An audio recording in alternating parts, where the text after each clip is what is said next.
Да. Все, 4.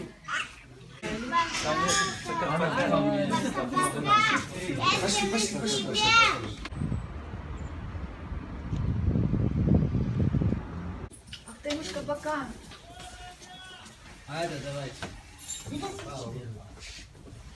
Мы уже в течение нескольких судов видим, что ссылка на правовые нормы в судебной системе Крыма на сегодняшний день невозможно.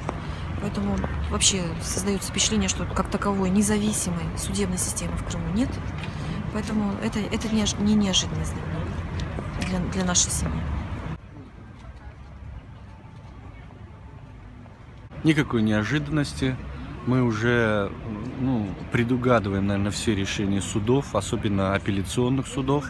Ни разу еще ни один суд не удовлетворил ходатайство адвоката вот за все это время.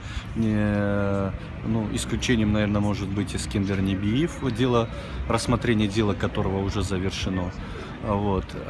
И сегодняшнее решение вполне ожидаемое. Мы приходим на эти суды не для того, чтобы узнать решение судьи, а для того, чтобы увидеть наших ребят, чтобы они увидели нас, увидели, что они не сами, что у них есть поддержка.